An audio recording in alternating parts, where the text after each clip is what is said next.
What is up, guys? My name's iirix. Today I want to take a minute to share with you another one of my EDH decks. Today's deck is Grand Arbiter Augustin the Fourth. For 2 white, blue, you get a 2/3 Human Advisor. White spells you play cost 1 less. Blue spells you play cost 1 less. Spells your opponents play cost 1 more. Really like this card. Something I've enjoyed. I've had this foil for a little while, and it's just been teasing me. Build me, and so I finally did it.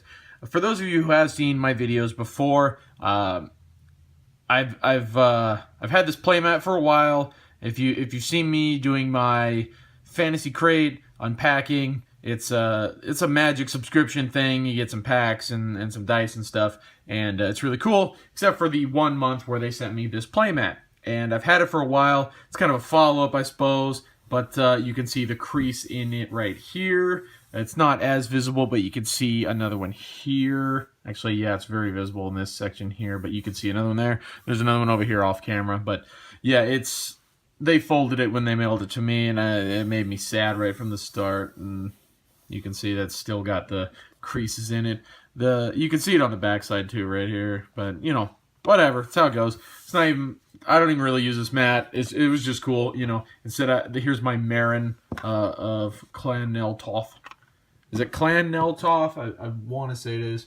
Marin of Clan Neltoth. Yes, it is. All right. Anyway, yeah, just filling you in. If you guys see my video before, this mat was folded and it's got creases and it sucks. But anyway, Grand Arbiter Augustin the Fourth. Obviously, prison, tax, stacks, whatever you want to call it, lockdown, don't matter. It's all pretty much the same thing. So we start out.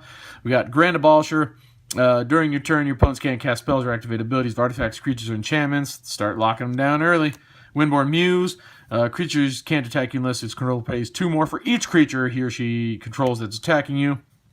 Spell Tithe Enforcer. When an opponent plays a spell, the player sacrifices a permanent unless he or she pays 1.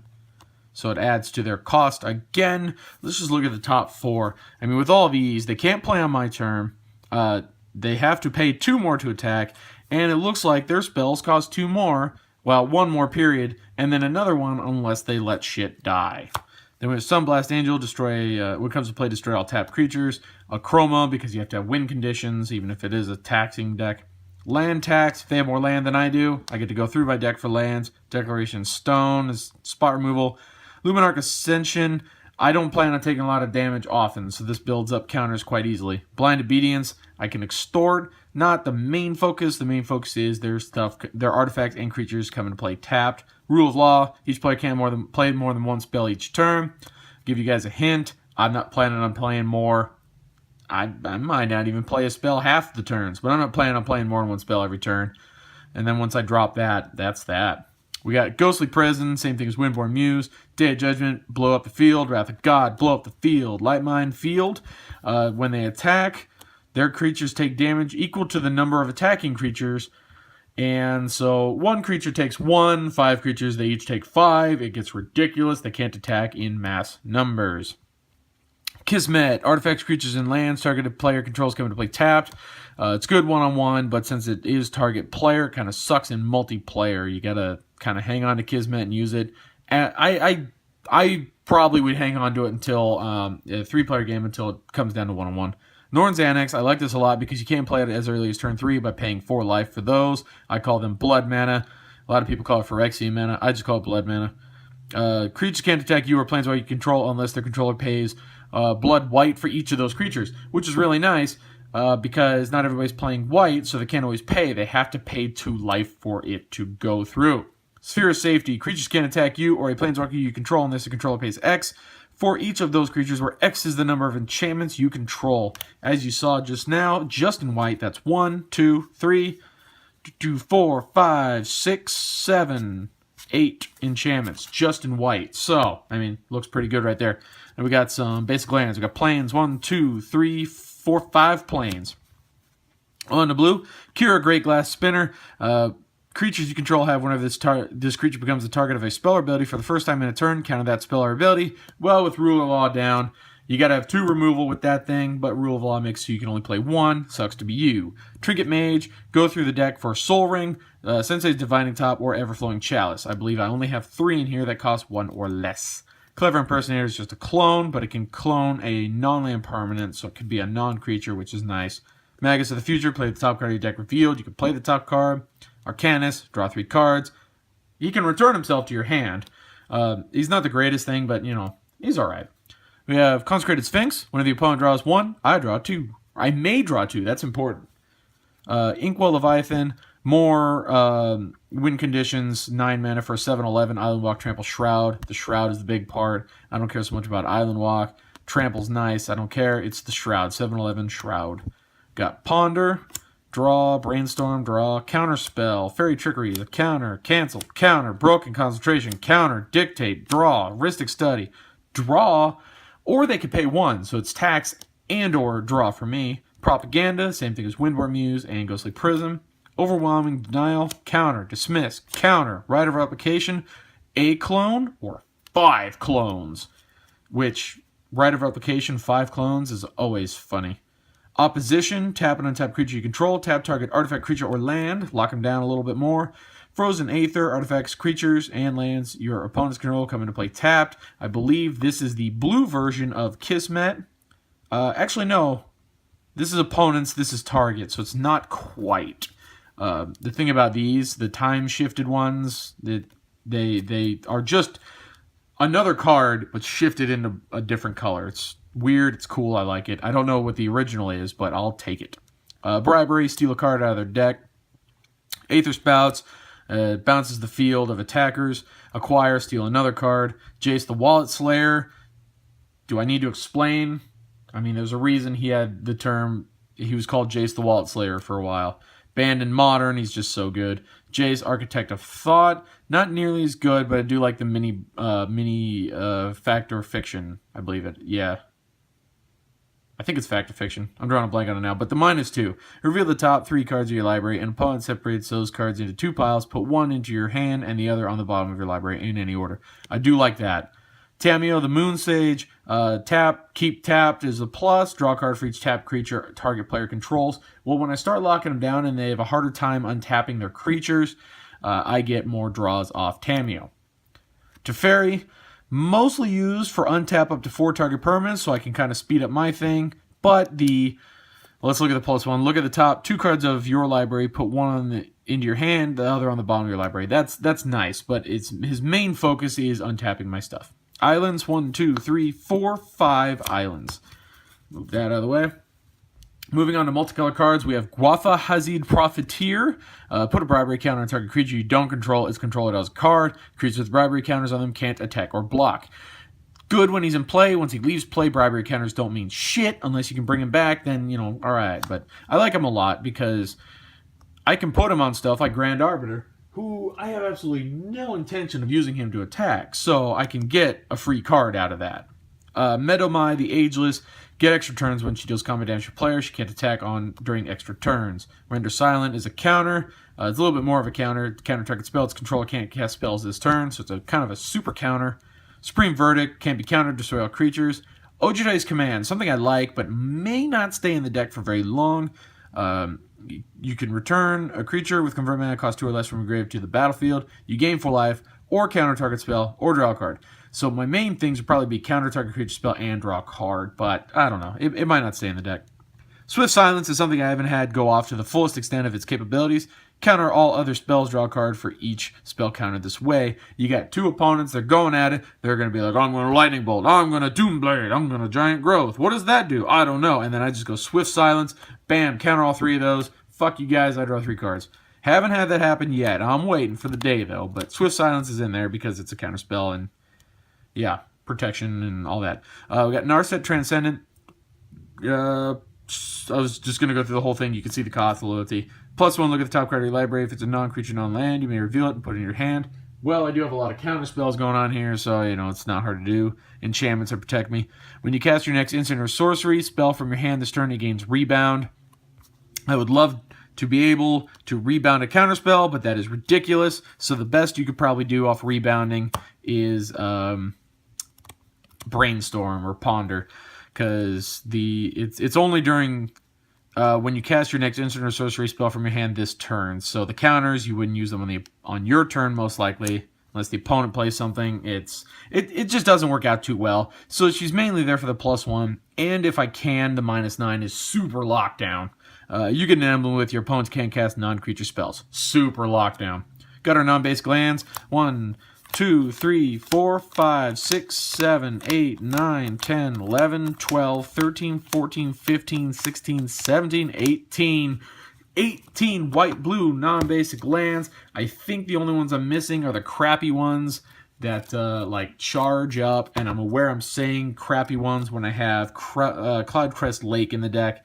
I know, and actually I do have Calciform Pools in here, the storage counter, so I guess I do look like a fool having said that I don't have those anyway, but I think the only one I'm missing that is worth a damn is Tundra, but I'm not spending the money on a Tundra. We got Darksteel Colossus, Blightsteel Colossus, because win conditions. I'm looking for some Eldrazi's to put in here, Kozilek and Ulamog, new and or old. We got Everflowing Chalice, helps with mana, Soul Ring, mana, Sensei Divining Top, rearrange top 3. Winter Orb is something I'm glad they reprinted. It's something I could really use in here. When it's untapped, players can't untap more than 1 land during their untapped steps. So if I haven't put it into the deck yet, but basically if I can tap this, then like tap it in the middle of their turn, I get the full untap of all my stuff.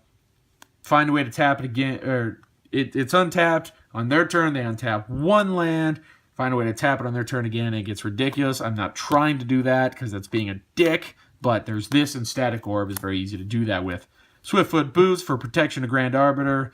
Lightning Greaves, protection of Grand Arbiter. Mask of Avacyn, protect Grand Arbiter with Hexproof. That's what they're here for. Or with these two, I can do Haste on Blightsteel, Darksteel, Colossus. Azorius Signet helps with mana. Ameliorative Sphere goes for land. Keyrune, mana, Isolation Cell. A card I like, but I never really keep it in many EDH decks because I don't feel like it's actually that good. It's 4 to play. Whenever an opponent casts a creature spell, that player loses 2 life unless he or she pays 2. I've tried this in multiple decks. I feel like it's going to really stick in here because it fits the theme so well, but yeah, maybe I just like it too much. Maybe I like a garbage card. But anyway, we got Terramorphic Expanse, Evolving Wilds, Glimmer Post because it's a Locust, Cloud Post, because you get 1 mana for each Locust in play, so bam, 2 mana off that guy, 1 at the minimum since he is also a Locust, Reliquary Tower, and Darksteel Citadel.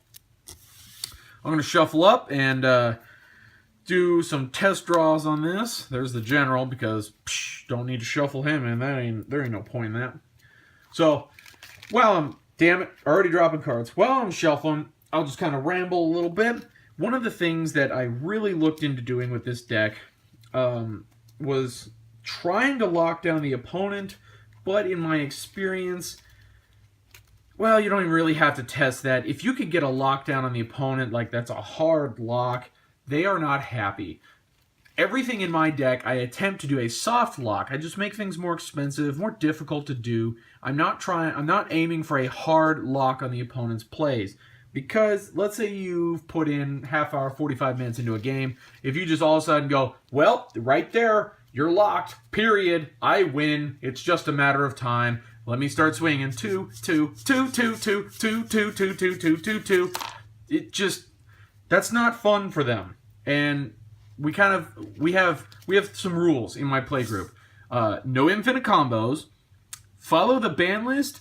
And we do kind of have our own little ban list. Things like Storm Herd, which seem ridiculously overpowered because you just have anger in the graveyard. You go Storm Herd, here's, 38 1/1 flyers. Bam! There you go. No Insurrection. Steal the opponent's board and kill them with their own creatures. It is ridiculous. We don't play cards like that. Everybody kind of gets their own card to pick. And then nobody's allowed to use them. And that's something that we've been doing for a while, and we're all pretty happy about it.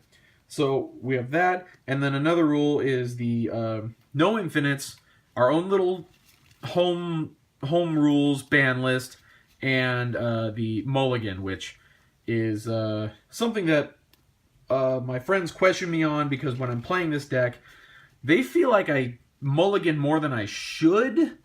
And I almost always get Grand Arbiter out on turn 3. And that is not what I do. We mulligan. I'll show you if it comes up. If not, I'll explain it. But I think we're good on the shuffle now. I'll just do one more to show you guys. I've been shuffling.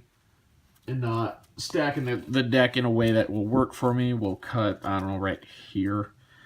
Okay, so move that over there, kind of out of the way. Got 1, 2, 3, 4, 5, 6, 7. All right. 1 land, 2 land. Ooh, right there. See, that's what I'm talking about. Right there. You see that? Here's what I'm going to do.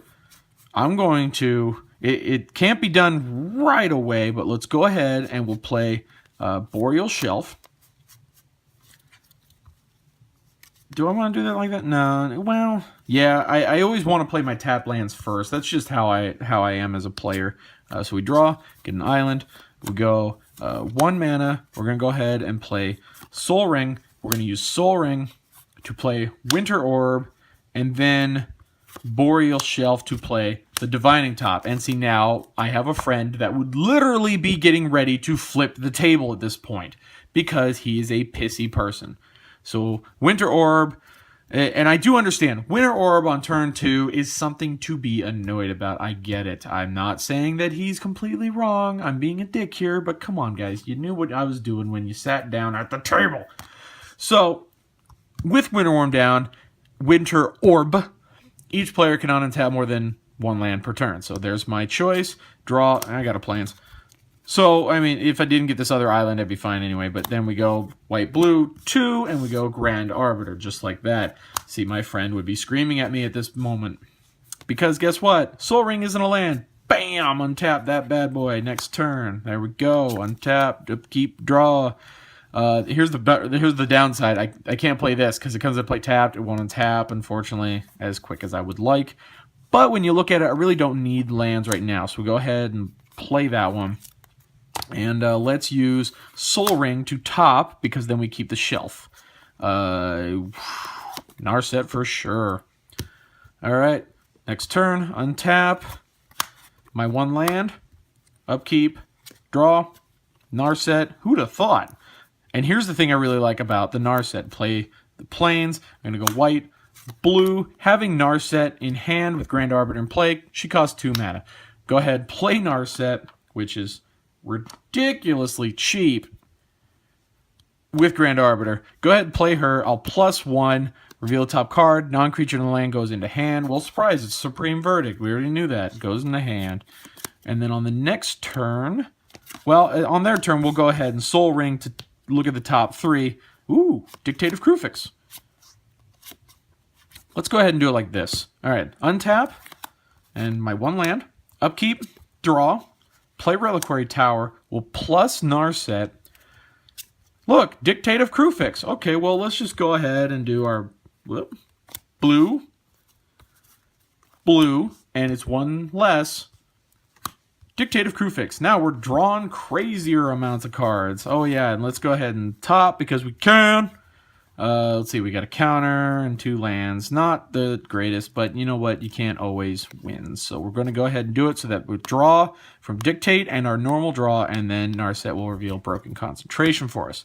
Untap, upkeep, draw, then our draw step. Well, no, that's done during draw step. So you get both these at the same time. My mistake. We'll go ahead and play this because it comes in play untapped. We'll plus Narset. See, my friends would be screaming at me right now because I dropped, like, that first turn was okay. In the second turn, I mean, I could have played Soul Ring followed by Winter Orb on turn 1. My friends would have been so pissed. But, you know, that's how it goes. This is a taxing deck. It's just the way it is, you know. And I get it. I'd be pissed too if I had to deal with a damn Grand Arbiter on turn 3 and Winter Orb on turn 2. I understand. But, yeah. This is one of those decks I leave at home. I don't bring this one with me too often for pretty obvious reasons. That was a really good hand, though. I'm not going to pretend like that's a consistent thing. That was a really good hand. So we'll go ahead. We'll shuffle up. We'll do another one. I like to do 3 in these videos. So if you want to see more of the possible draws and how the game would go, stick around. Go ahead and give this one more. And then a cut. Alright, cut here, I guess. 1, 2, 3, 4, 5, 6, 7. Alright, in this hand we got Isolation Cell, Render Silent, Frozen Aether, Propaganda, 1, 2, okay, 2 lands and Everflowing Chalice. I think we can make that work. Excuse me, I gotta do the do. Oh wait, it's empty. Damn, my throat! My throat! Okay, we'll go ahead and play this tap because there's no reason to pay 2 life this turn. So we got Wrath of God. Let's go ahead and do a Darkheart Waste, and unfortunately Everflowing Chalice for 1, so I'll just kind of throw it down here. Alright, Terramorphic Expanse, that's something. So we'll go ahead and we'll do the Expanse. Let's get, we need blue more often than we need white. So let's get an island into play tapped. I need to remember to shuffle the deck this way.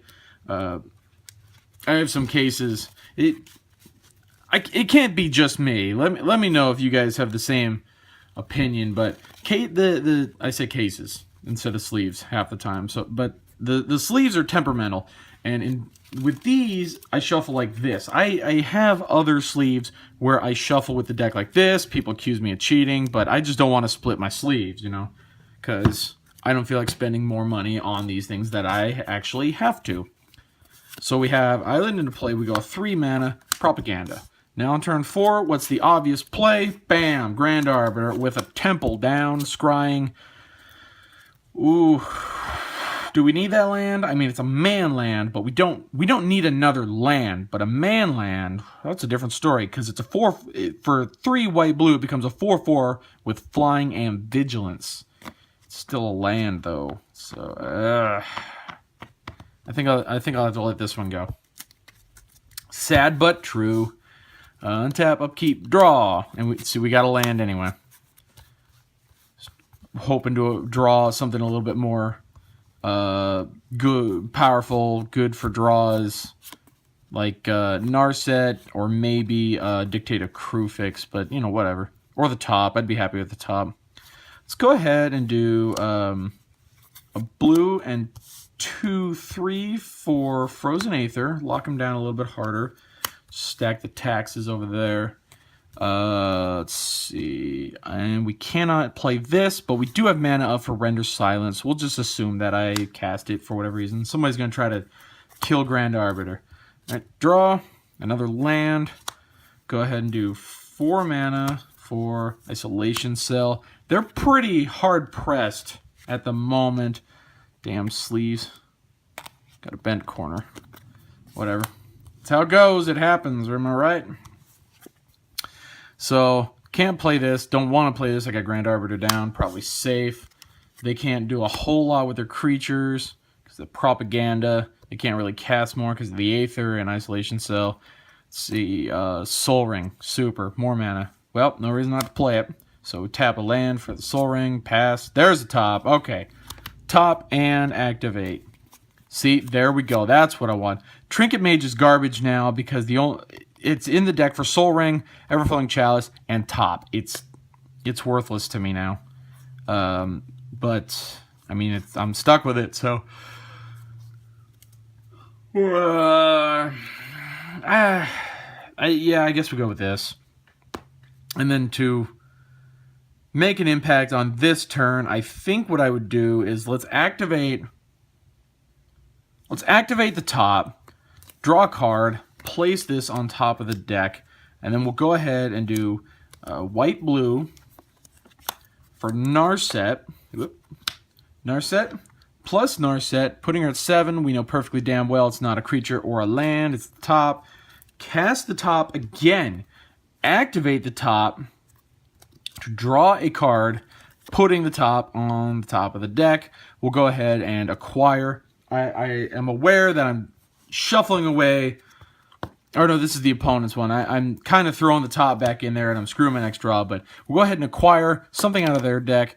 Probably something like Lightning Greaves to protect Grand Arbiter. Something that would give him haste or hexproof. Because, let's see, for an artifact card and put the card in play under your control. So yeah, ideally I'd go for Lightning Greaves because it has a 0 equip cost and I have no mana open at the moment. If not, a Swiftfoot Boots would be fine. Mask of Avacyn, even though I don't see a lot of people playing that one Whisper Silk Cloak sees a little bit of play, not a lot, not like, you know, Swiftfoot Boots and Lightning Graves, but yeah, acquire that and hopefully protect Grand Arbiter. So go into our next turn, untap, upkeep, draw, Divining Top. Let's go ahead and plus Narset. No, not plus Narset, because we know that Trinket Mage is up there, and we add non-creature, non-lands. So we'll go ahead, we'll use Sol Ring to play top and activate, and we'll move the Trinket Mage. See, here we go. Teferi and Rhystic Study are both fine choices. I do feel like Teferi's a better choice here. So keep him on top, and then I will activate Narset to get Teferi into hand. He costs 3 blue, so we're going to go ahead and do blue, 1, 2, 3. So play him, and we're going to go ahead and plus him immediately. The top 2 cards, 1 to hand, 1 to the bottom. I wonder which I'm going to take. Bam! Put Trinket Mage on the bottom. That problem has been solved. So now we have these. I could play Rhystic Study, which would probably be the smarter move, or I can top, but I feel like Rhystic Study is a fine choice. It taxes them even further. I got 5 taxing cards in play at the moment, and they want to swing like crazy at my 2 planeswalkers, but they probably can't kill them yet. So go into turn, untap, upkeep, I will activate the top. So we look at the top 3, that's the top 4, look at the top 3. Not a lot going on here. Okay, then let's take the land and put Declaration next. So we draw, play, activate Narset, plus her, get Declaration and Stone into hand, and for funsies, let's say I immediately exile one of the... Whoa, crazy card. Exile one of the creatures immediately. So we got that. Let's see what else we got. Wrath of God in hand. Probably don't want to cast that. Even though the only thing we'd be losing is Grand Arbiter. Not something we want to happen. But is that the worst? Is that the worst thing that could possibly happen? Let's say we just go ahead and blow up the world with Wrath of God. So we're gonna go ahead and do white and 1. White 1. Let's use that island. Wrath of God. So we blow up the world. Grand Arbiter is gone, but I keep my planeswalkers. Minus Teferi to untap 4 permanents. 1, 2, 3. I think using Sol Ring would have been a better choice, but I've made my decision. I'll have to live with it. But we have 2, 3, 4, 5, 6, 7 mana open. So we'll use 1, and we will top. Looking at these, not exciting. Put it back, activate the top to get Windborn Muse and cast it because we fucking can. 4 mana, there we go. Next turn, so there's back to 5 taxing. Draw the top, play the top, because why not? So we Sol Ring to play, look at the top 3, and that's just garbage. It's unfortunate, but that's how it goes. And you can see it just kind of snowballs. It really snowballs. I grabbed as many taxing cards as I could and put them into the deck when I built it. But I'm pretty sure I don't have all of them for one reason or another. But I plan on having them all someday. And they're going to continue to print more. And actually, now that I'm thinking of it, there are some that are garbage, so I don't want all of them. But there were others I tried. I thought about for a long time Periphery Nodes. I think it's Periphery Nodes. It's a 1 mana white enchantment. I'm not 100% sure what it does. I want to say on your upkeep, the player with the lowest power creature has to sacrifice it. If it's tied, you choose the player who has sacrifice. Or they choose if the tied creatures there. I don't remember. The point is, it takes out creatures, and it takes out the weakest ones every single turn. And so it's kind of fair because you're not targeting. It's just outright the weakest one dies. So, you know, you're not getting a lot of hate for it, but you're still getting hate because you're the person with the enchantment. You put it in your deck. You're the one who brought this to the table. You're a jerk. let's see, we got two lands with land tax. I will so totally keep that. We'll go ahead and play this now. Next turn, wow, Luminarch Ascension changes the game. We'll definitely play the land. Land tax would help us get land, but do we need it? Are we in that big of a hurry? Kinda, yeah. But Luminarch Ascension, I feel, is a much stronger play because they're not going to be able to hurt you this early in the game. If they do, they're going to have to burn resources early on. So I believe it's a good play to throw that down now. So draw. It needs to have 4 on it, I believe. Activate this ability only if it has 4 more quest counters on it. So yeah. Super high chance that you're going to have one put on there now. I lost a D4. Throwing my dice around in these. Oh, there you are. Throwing my dice around when I'm making these videos. Okay, so do that.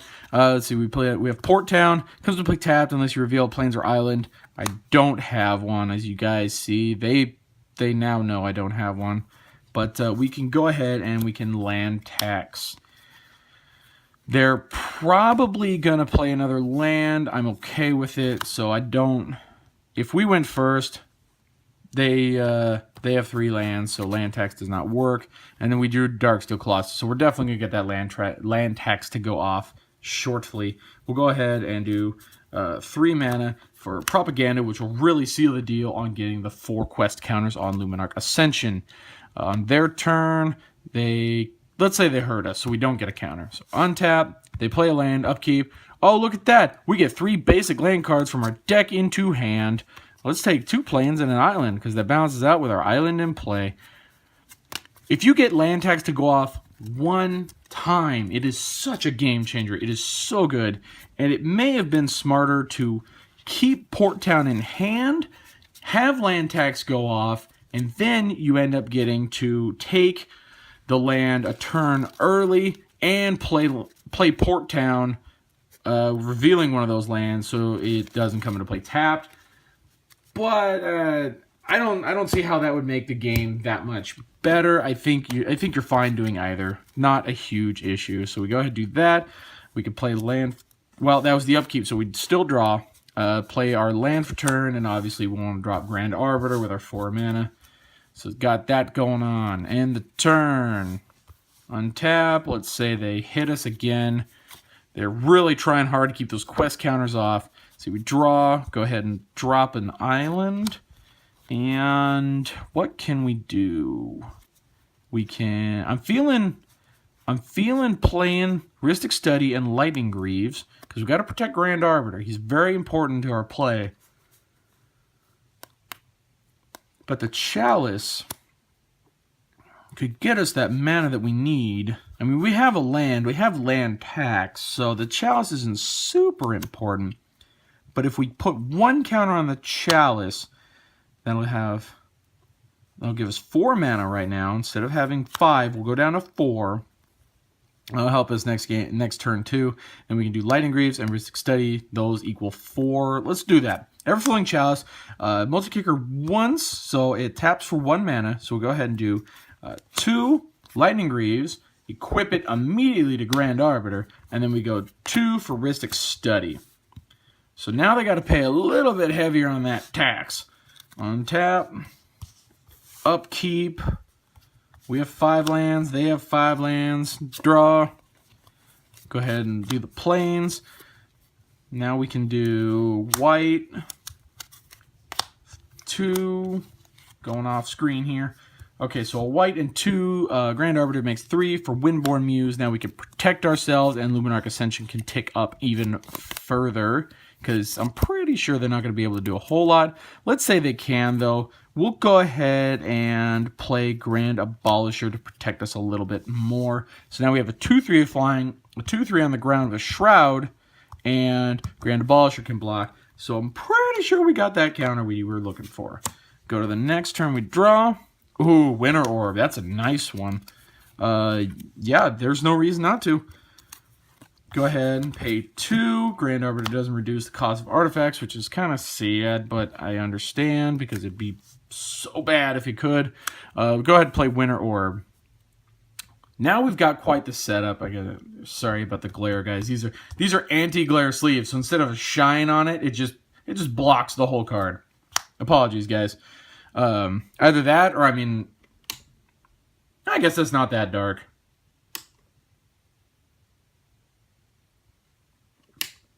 We're continuing the video like this. It's not going to be much longer. But anyway, yeah, we go ahead and do this. We got a nice setup here. Let's go ahead and with Winter Orb down, I think we could just pass the turn. I don't think they're going to do a whole lot to us. They can't cast a whole lot. Our turn comes, untap, we got our 1 land, and this is not affected by Winter Orb. We got our 4th Luminarch token, draw, and then we just kind of be all like, well, let's pass the turn. We have 1, 2, 3, 4, 5, 6, 7 lands down. So at the end of their turn, we'll go ahead and get 3 angels with our 6 mana. Or if we need to, we can counter a spell, and then with our 4 mana, get 2 angels. And I feel like that's why Luminarch Ascension is so great. But yeah, so that's another test draw there. Stumbled a little bit in the beginning, but an early land tax makes a big difference, as you guys very clearly saw. And I do understand land tax is not a cheap card. I got incredibly lucky and got mine for dirt cheap, and I mean dirt cheap.